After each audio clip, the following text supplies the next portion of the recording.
I never thought my life would take such a complicated turn. My name is Alex, and I'm a college student working on my thesis. It's been a grueling process, filled with long nights and stress-filled days. But little did I know that the real challenge wasn't going to be my academic work, but rather an unexpected situation at home. It all started on a Friday night. I had been burning the midnight oil all week, trying to make progress on my thesis. By the time I dragged myself home, I was completely drained. The house was quiet when I entered, the soft glow of the kitchen lights spilling into the hallway. "Alex, is that you?" Sarah, my stepmom, called out from the kitchen. "Yeah, it's me," I replied, my voice rough with exhaustion. I trudged into the kitchen to find Sarah at the stove, stirring something that smelled delicious. My dad, Robert, was sitting at the table, reading the newspaper. "You look beat, son," he said, glancing up at me over his reading glasses. I nodded, running a hand through my disheveled hair. "I am. This thesis is kicking my butt." Sarah turned from the stove, concern etched on her face. "Have you been eating properly? You look pale." "I'm fine," I assured her, though my stomach chose that moment to growl loudly. Sarah laughed softly. "Sit down. "Dinner's almost ready." I shook my head. "Thanks, but I think I'm just going to head to bed. I'm completely wiped out." "Are you sure?" Sarah asked, her brow furrowed. "You really should eat something." "I'm sure," I said, already backing out of the kitchen. "I just need sleep. Good night, guys." I heard them both call out good nights as I climbed the stairs to my room. As soon as my head hit the pillow, I was out like a light. I'm not sure how long I slept before I became vaguely aware of a presence in my room. In my half-asleep state, I assumed it was just a dream. But then I felt a gentle touch on my hand, and my foggy brain struggled to make sense of what was happening. I felt my shirt being lifted slightly, and something cold touched my skin. It was such a shock that my body reacted instinctively, muscles tensing. But I was so tired, so desperate for sleep, that I couldn't bring myself to open my eyes or move. What happened next is something I'm still trying to process. I felt a hand gently caressing me in a way that was definitely not appropriate for a family member. My body responded, even as my mind reeled in confusion and shock. I wanted to speak up, to ask what was going on, but my exhaustion held me in a paralysis. Part of me wondered if this was just a vivid, strange dream, but it felt too real, too intense to be just a figment of my imagination. The touch continued, becoming more intimate.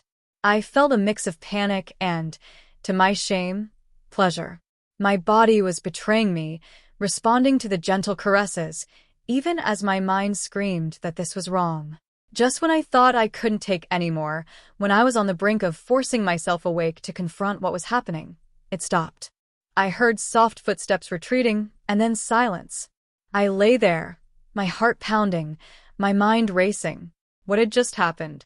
Who had been in my room? I wanted to get up, to investigate, but my body was still heavy with exhaustion. Before I knew it, I had drifted back into a deep sleep.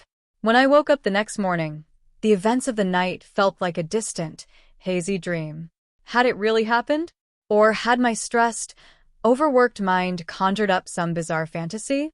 I stumbled downstairs, still groggy and confused.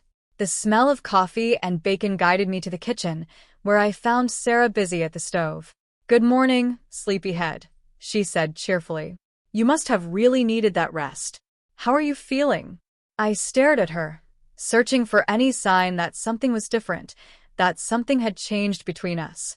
But she seemed completely normal, humming as she flipped pancakes on the griddle. "I'm okay," I said slowly. "Where's Dad?" "Oh, he had an early meeting with a client," Sarah replied, sliding a plate of food in front of me. "Eat up. You need your strength for all that studying." As I ate, I couldn't shake the feeling that something was off. Sarah bustled around the kitchen, chatting about her plans for the day, but I barely heard her. My mind was stuck on the events of the previous night. Had it really happened? And if it had, was it Sarah who had come into my room? I couldn't bring myself to ask, what if I was wrong? What if it had just been a dream?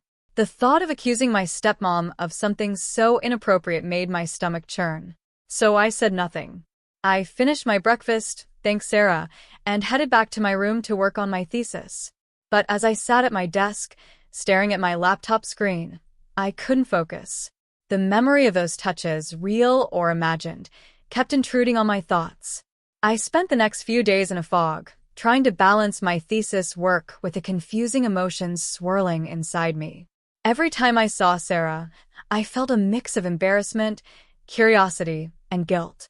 She, on the other hand, acted completely normal, as if nothing had changed. It wasn't until the following Friday that things came to a head.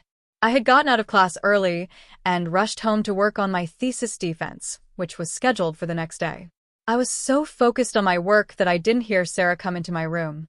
"Alex?" Her voice made me jump. "Sorry, I didn't mean to startle you. I brought you some snacks.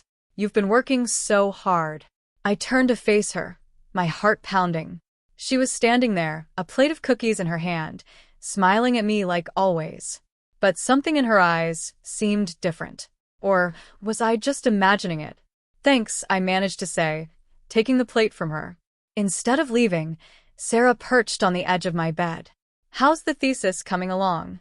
It's okay," I said, struggling to maintain my composure. "I'm just really stressed about the defense tomorrow." Sarah's face softened with sympathy. "Oh, honey, you're going to do great. You've worked so hard."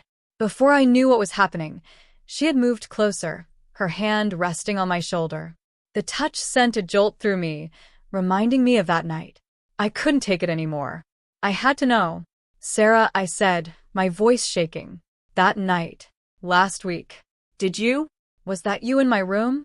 The moment the words left my mouth, I saw the change in her face. The friendly smile faltered, replaced by a look of shock, and then, was it guilt? "Alex," she began, her voice barely above a whisper. I don't know what to say." And in that moment I knew. It hadn't been a dream. It had really happened. My stepmom had come into my room that night and touched me in a way that crossed every boundary. We sat there in silence for what felt like an eternity, the weight of this revelation hanging heavy between us. I didn't know what to say, what to do. Part of me was angry, part of me was confused, and a small, shameful part of me was curious. "We need to talk about this," I finally said, breaking the silence. Sarah nodded, her eyes brimming with unshed tears. "We do. But not now. Your father will be home soon, and you need to focus on your thesis defense. Can we talk tomorrow? After your defense?" I wanted to protest, to demand answers now. But she was right. I couldn't afford to be distracted, not with my entire academic future hanging in the balance. "Okay," I agreed reluctantly. "Tomorrow." Sarah stood up, smoothing down her skirt with trembling hands. "I'm so sorry, Alex. I never meant for this to happen. I'll explain everything tomorrow. I promise." As she left my room, I turned back to my computer, my mind reeling. How was I supposed to focus on my thesis now? How was I supposed to face my dad at dinner, knowing what I knew? But I had to try. I had worked too hard for too long to let this derail me now. So I took a deep breath, pushed all thoughts of Sarah and that night to the back of my mind, and dove back into my work. Little did I know, this was just the beginning of a complicated and emotional journey that would test the boundaries of family, love, and morality. As I sat there, trying to focus on academic theories and research methodologies, I had no idea how much my life was about to change. The next day loomed before me, filled with the promise of academic challenge and personal confrontation. I was standing on the precipice of something huge, something that would alter the course of my life forever. But for now, all I could do was prepare, both for my thesis defense and for the difficult conversation that awaited me. As night fell and the house grew quiet, I lay in bed, my mind racing. Tomorrow would bring answers, but would I be ready for them? Would I be strong enough to face the truth? Whatever it might be, only time would tell. The morning of my thesis defense arrived with a mix of anticipation and dread. On one hand, I was eager to present the work I'd poured my heart and soul into for months. On the other, I couldn't shake the anxiety about the conversation waiting for me at home. I barely tasted the breakfast Sarah had prepared, my stomach in knots. She moved around the kitchen with forced cheerfulness, but I could see the tension in her shoulders, the worry in her eyes when she thought I wasn't looking. "Good luck today, son," my dad said, clapping me on the shoulder as he headed out for work. "You've got this." If only he knew the turmoil brewing beneath our seemingly normal family breakfast. The defense itself passed in a blur. I presented my research, answered questions, and defended my conclusions. By some miracle, I managed to keep my personal issues from affecting my performance. When it was over, my advisor congratulated me with a wide smile. "Excellent work, Alex. You should be proud." I should have been elated, but all I felt was a sense of impending doom as I made my way home. Sarah was waiting for me when I arrived, sitting at the kitchen table with 2 mugs of steaming coffee in front of her. She looked up as I entered, her face a mask of anxiety and remorse. "How did it go?" she asked softly. "Fine," I replied, my voice tight. "I passed." "That's wonderful, Alex. I knew you would. Can we not do this?" I cut her off, unable to bear the pretense of normalcy any longer. "We need to talk about what happened." Sarah nodded, her shoulders sagging. "You're right. Please sit down." I took the seat across from her, wrapping my hands around the warm mug she'd prepared for me. For a long moment, neither of us spoke. "Why?" I finally asked, breaking the tense silence. "Why did you come into my room that night?" Sarah closed her eyes, taking a deep breath before meeting my gaze. I don't have a good answer, Alex. I've been asking myself the same question ever since it happened. Try, I insisted. I deserve an explanation." She nodded, her fingers tracing the rim of her mug. "You're right, you do. The truth is, I've been struggling for a while now. Your father. He's a good man, but he's been so distant lately. Always working. Always distracted. I've been feeling lonely, unappreciated." I listened, my emotions a swirling mess of empathy and discomfort. "That night," Sarah continued, her voice barely above a whisper, "I'd had a bit too much wine. I was feeling reckless, I suppose. I saw your light on and thought maybe we could talk. But when I got to your room, you were already asleep." She paused, taking a shaky breath. "I don't know what came over me. You looked so peaceful, so, I don't know. Before I knew what I was doing, well, you know what happened next." I sat there, trying to process her words. Part of me wanted to be angry, to lash out at her for violating my trust, my personal space. But another part of me saw the pain in her eyes, the genuine remorse in her voice. "I'm so sorry, Alex," Sarah said, tears spilling down her cheeks. "What I did was inexcusable. I betrayed your trust and your father's. If you want me to leave, I'll understand." The thought of her leaving, of our family falling apart, hit me like a punch to the gut. Despite everything, I realized I didn't want that. "I don't want you to leave," I said slowly. "But I don't know how to move past this. How can I trust you again?" Sarah looked at me, hope and fear warring in her eyes. "I don't know, but I want to try if you're willing. I'll do whatever it takes to make this right." We talked for hours. Laying everything out on the table, Sarah shared more about her feelings of loneliness and neglect in her marriage.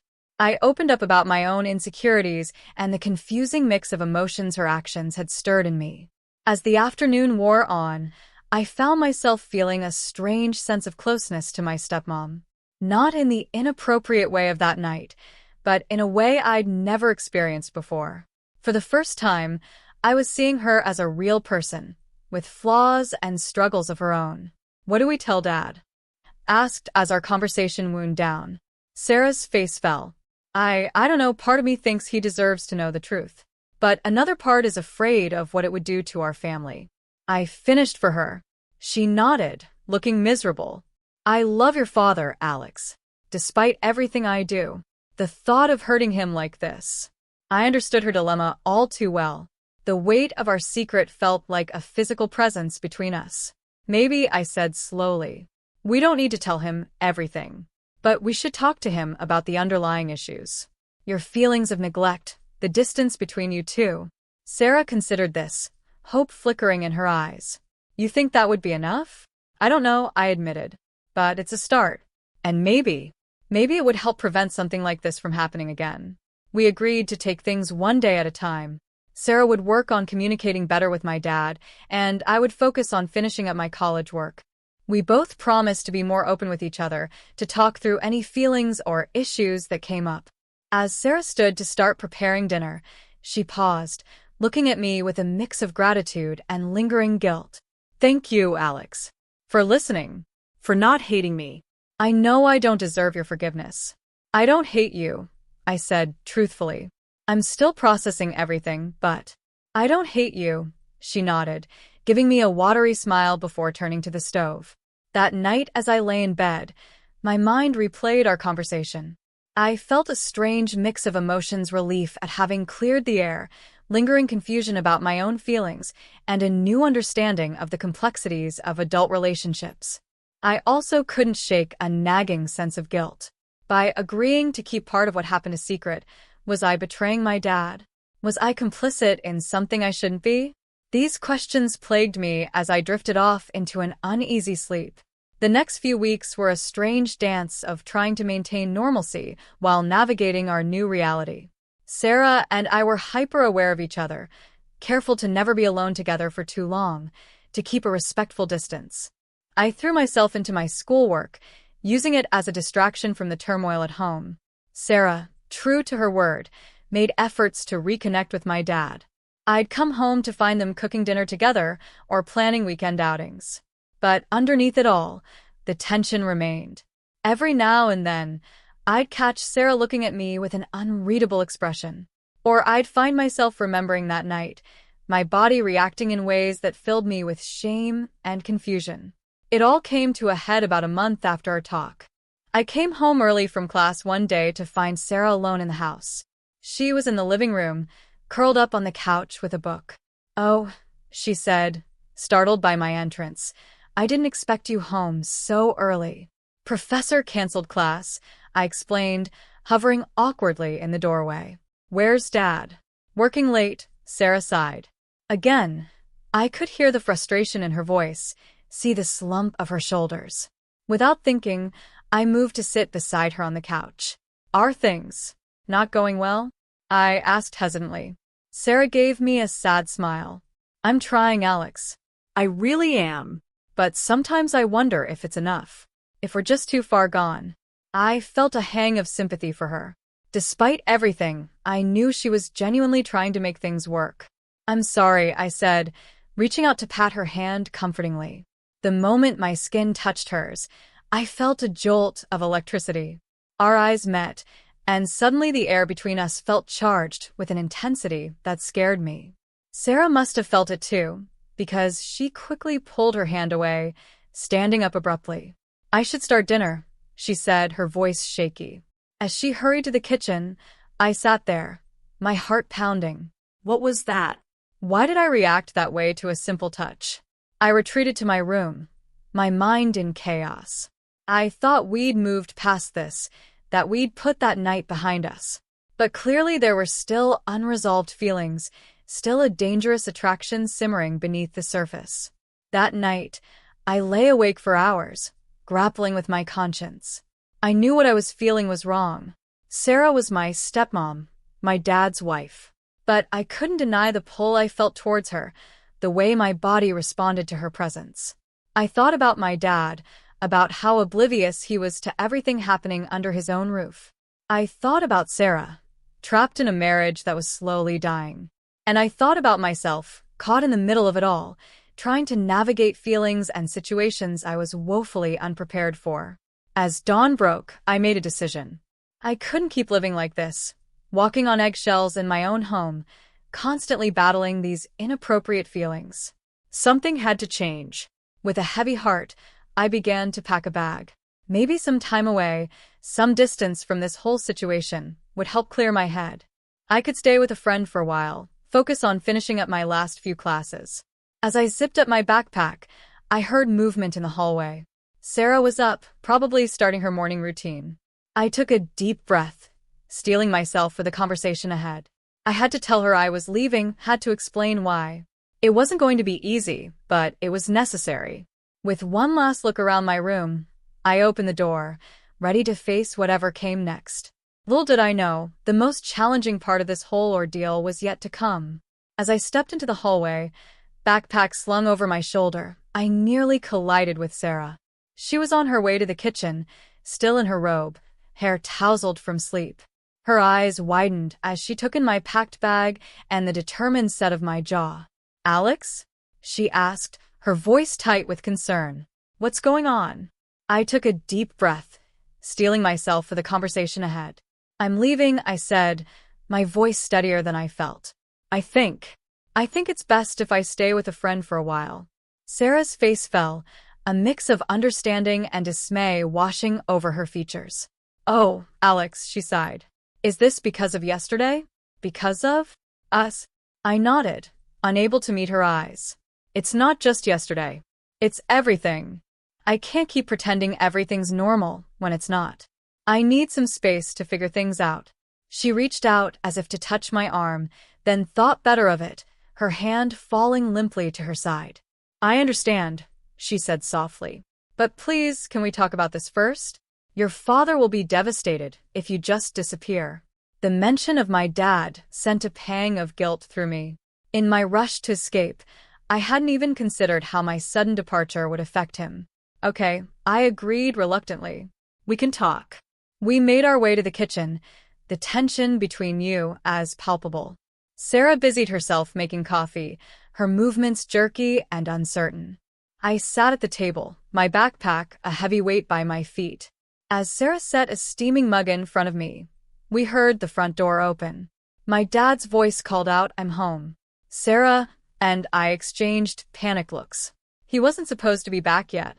My dad appeared in the kitchen doorway, his tired face breaking into a smile as he saw us. "Well, this is a nice surprise. Both of you up early on a Saturday." His smile faltered as he took in the seam my packed bag, Sarah's tear-stained face, the heavy silence between us. "What's going on?" he asked, his voice laced with concern. In that moment, looking at my dad's confused face, I knew we couldn't keep lying. The weight of our secret was tearing us apart, and if we had any hope of moving forward, we had to come clean. "Dad," I said, my voice shaking slightly, "we need to talk. All of us." The next hour was one of the most difficult of my life. We sat around the kitchen table, cups of coffee growing cold, as laid everything bare. Sarah and I took turns explaining what had happened that night, the confusion and guilt that followed, and the unresolved tension that had been simmering ever since. My dad listened in stunned silence, his face a mask of shock and hurt. When we finished, he stood up abruptly, pacing the kitchen with his hands clenched at his sides. "How could you?" he finally said, his voice raw with emotion. He looked at Sarah, pain etched in every line of his face. "How could you do this to us?" Sarah broke down, then tears streaming down her face. "I'm so sorry, Robert. I never meant for any of this to happen. I was lonely, feeling neglected, but that's no excuse. What I did was unforgivable." My dad turned to me, and the look in his eyes nearly broke me. "And you, Alex, why didn't you tell me?" I felt tears pricking at my own eyes. "I'm sorry, Dad. I was confused and scared. I didn't want to hurt you." He laughed bitterly. "Well, that worked out great, didn't it?" The silence that followed was deafening. We sat there, three people who loved each other, who had hurt each other, trying to navigate the wreckage of our family. Finally, my dad spoke again, his voice calmer but still strained. "I need some time to process this. I'm going to stay at a hotel for a few days." "Robert, please," Sarah began, but he held up a hand to stop her. "I'm not making any decisions right now," he said. "I just need space to think." As he left to pack a bag, Sarah and I sat in silence, the weight of our actions pressing down on us. "I'm so sorry, Alex," Sarah whispered. "This is all my fault." I shook my head. "We're all responsible for our choices." I could have spoken up sooner. Dad could have been more attentive. We all played a part in this. The next few weeks were a blur of tense conversations, tears, and soul-searching. My dad came back after a few days, and we began the painful process of rebuilding our relationships. It wasn't easy. There were moments of anger, of blame, of despair. But slowly, gradually, we started to heal. My parents began couples therapy, working through years of unspoken resentments and miscommunications. I started seeing a therapist of my own, trying to unpack my complicated feelings and learn healthier ways of dealing with stress and confusion. As for Sarah and me, we worked on redefining our relationship. We set clear boundaries, always making sure we weren't alone together for too long. We talked openly about our feelings, acknowledging the inappropriate attraction but committing to never acting on it again. It was a long, difficult process, but slowly things began to improve. My dad made efforts to be more present, to show Sarah the appreciation she'd been craving. Sarah threw herself into rebuilding trust, both with my dad and with me. And me. I focused on finishing school, on building a life outside of the family drama. I went on dates, made new friends, started planning for my future career. As the months passed, I found myself feeling lighter, more at peace. The guilt and confusion that had plagued me began to fade, replaced by a new understanding of the complexities of adult relationships and the importance of open communication. One evening, about a year after that fateful night, we sat down to family dinner. As I looked around the table, I was struck by how far we'd come. My dad and Sarah were holding hands, laughing at some shared joke. The tension that had once filled our home was gone, replaced by a warmth and openness that felt entirely new.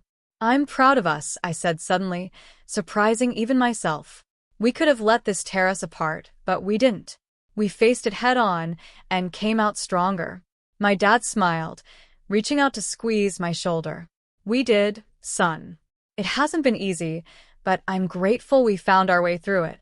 Sarah nodded, her eyes shining with unshed tears. "I never thought we'd get here," she admitted.